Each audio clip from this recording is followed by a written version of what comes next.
Okay, let's start by going over two problems from the homework last night. So you had these two proofs that you had to do. One, you were given that these angles 1 and 2 are congruent. And you had to prove that PS is parallel to QR. Well, as long as you identify that these are corresponding angles, then you can prove it very easily. So the proof should look something like this. And for both of you who did the homework, I think you neither of you did all the symbols required. So keep in mind that the reason why these lines are parallel is because angle 1 and 2 are congruent. But it's also because they are a certain type of angles that are congruent. They're corresponding angles. And when we write a reason, what we're saying is if these corresponding angles are congruent, which they are, then. So this double arrow thing it's just a way to replace then. And so don't just write corresponding angles. What you need to write is this entire phrase. This is a phrase. It just is using symbols to say stuff. Corresponding angles are congruent, then parallel lines. So make sure you are writing this entire thing. That's why I wanted you to write out the 5 theorems in your notes, in your notebook, so that you can see them. So keep them in front of you. Anyways, that completes the proof. It's just 2 lines. And this other one is similar.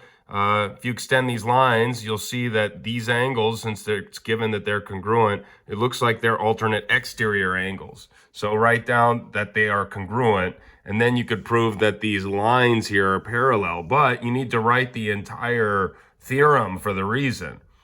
And you need to write what type of angles they are, since they're congruent and since they're alternate exterior angles. Since alternate exterior angles are congruent, then the lines are parallel. So make sure you're writing out the whole thing. Anyways, today we're moving on, 5.3. And 5.3 is just the reverse of all the things from 5.2. Basically, so from 5.2, it said that if the alternate interior angles are congruent, then the lines will be parallel. But now we're just reversing it. And now what we're saying here is if we know that the lines are parallel and they're cut by a transversal, then we'll know that the alternate interior angles are congruent. And so it's just reversing everything that we did yesterday, because one thing implies the other. If the lines are parallel, that'll imply that these angles are congruent, alternate interior. It'll imply that alternate exterior angles are congruent, that's these here. It'll imply that if the lines are parallel and cut by transversal, it'll imply the corresponding angles are congruent, right? And same side, interior or sub. So we've gone over this a lot in the past few days. Now we're just flipping it. It has to do with what's given and coming up with the different types of angles you could either say are congruent or supplementary. So one thing that I want to share with you is, let's see,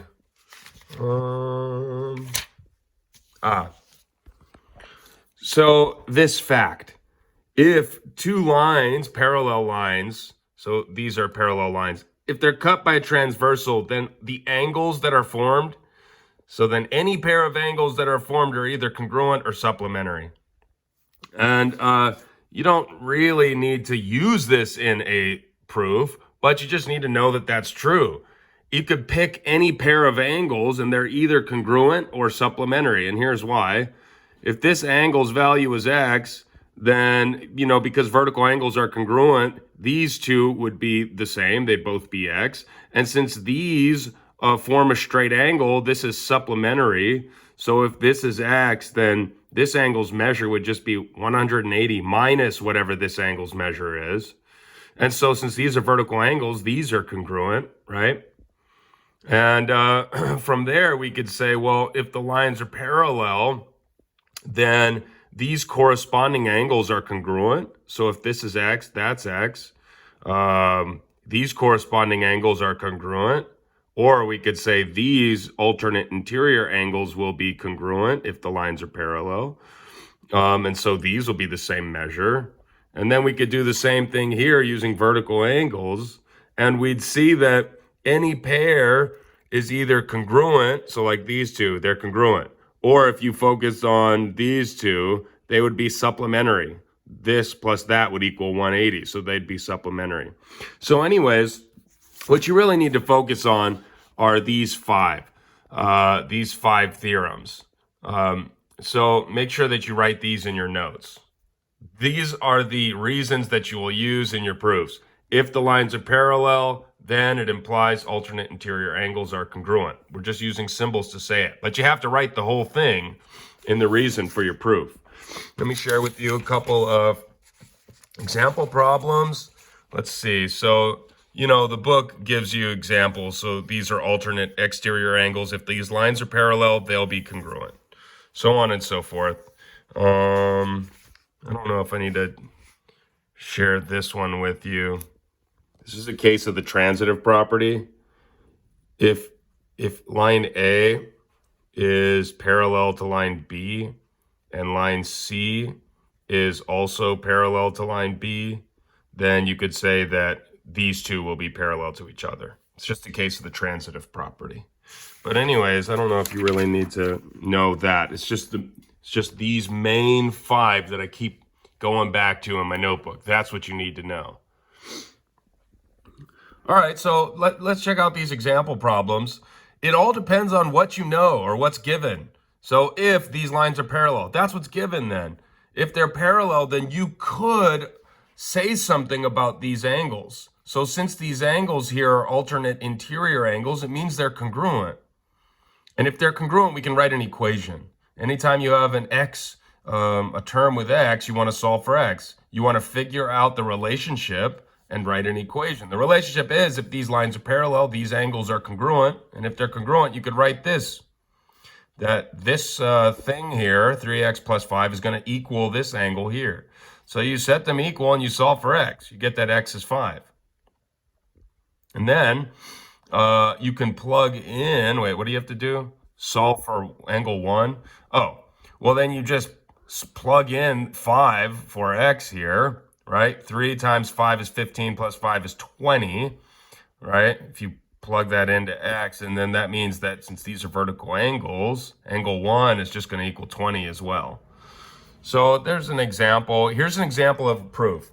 You're going to have, I think, one problem like this, where you have to write an equation and solve, and you're going to have a few proofs and things. Anyways, these proofs are a little bit harder because you need to figure out what angle relationship's going to help you. Here's what I mean.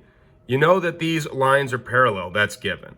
All right, what else is given? FA is congruent to DE, okay? Also, AB here, this little piece, AB is congruent to CD. That's what's given as well. And so we need to prove that angle F here is congruent to E. Well, take a look at these triangles. If we prove them congruent, we could say these angles are congruent by CPCTC. So you need to start there and work your way backwards. So from the givens, we have a pair of sides, right? This piece and this piece, they're not parts of the triangle, but if you add this BC to each of these pieces, won't the sums be congruent? Yeah. So that'll be a pair of sides. And now from there, you need to think, well, I can either prove these triangles congruent by side, side, side, but then I'd have to say these sides are congruent, and really there's no way to do that. But because of this given, because these lines are parallel, I can say something about either alternate interior angles, alternate exterior angles, corresponding angles. So it's just a matter of identifying what you need to know. If I prove that this angle here is congruent to this angle here, then that'll be the included angle, right? In between these sides here. And you just need to know why they're congruent. Well, it's because if these lines are parallel, here's your transversal. These are alternate interior angles. If the lines are parallel, alternate interior angles are congruent. Then I have everything I need to prove the triangle's congruent and do what I was asked to do. So anyways, here's an example of that. So you can say the parallel thing first. Now what comes next is that these angles will be congruent because it follows from that parallel information. And here's why. Why are these congruent? If the lines are parallel, then alternate interior angles are congruent. So you need to know what types of angles they are so that you could say in your reason why they're congruent. Because if lines are parallel, then alternate interior angles are congruent. Then, you give the next two givens. One of them was one of them was the angle we needed. One of them was a pair of sides. The other was just the information that we needed to use the addition property. And then after you say these pieces are congruent, you could say AC is congruent to BD because those are actually the sides of the triangle by addition property, right? Then you can prove the triangle's congruent, side angle side, and then these will be congruent by CP/CTC. So here we're just using this as a tool to get angles congruent, to get pairs of angles congruent, so that we can prove other things, like for example, that triangles are congruent. And so really you just need to look at the prove line and see, kind of work your way backwards and say, well, how could I prove those congruent? How about this one? This one's pretty straightforward. What's given? These lines are parallel. Prove that angle 1 and 2 are sup. Prove that they're sup. Well, it would help to know that 1 and 2 aren't really a special type of angle pairs. They're not alternate exterior. That would be 1 and 3.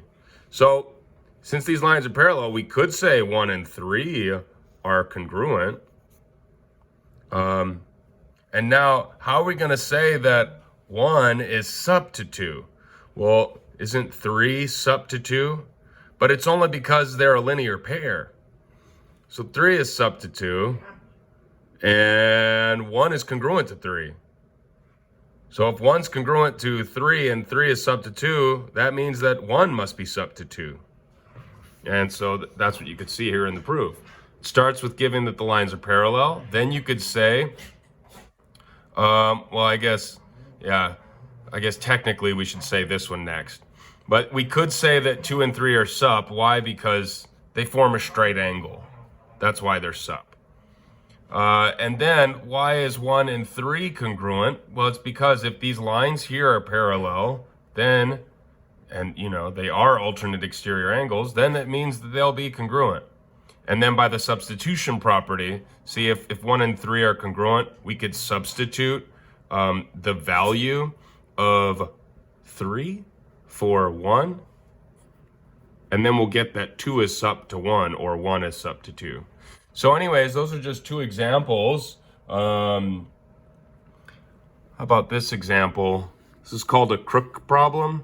To find the measure of angle 1. So there's a postulate that says through any point that's not on a line, there exists one line that's parallel, that passes through that point, that'll be parallel to this line. Basically, you can draw a line through point C here.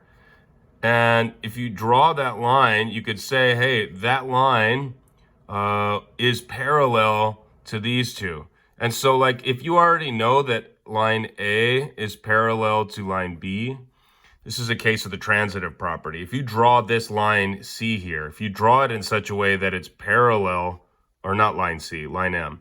If you draw it in such a way that it's parallel to A, then it would also be parallel to B because A and B were parallel to each other. And so to find this angle measure here, well, we can use the fact that same side interior angles are sup. So if that's 100, this angle is going to be 80 because they're supplements of each other. And then the fact that these angles here are alternate interior angles, which makes them congruent. So then that'll be 40.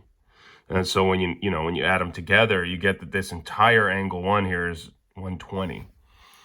So anyways, I'm not going to share that example with you.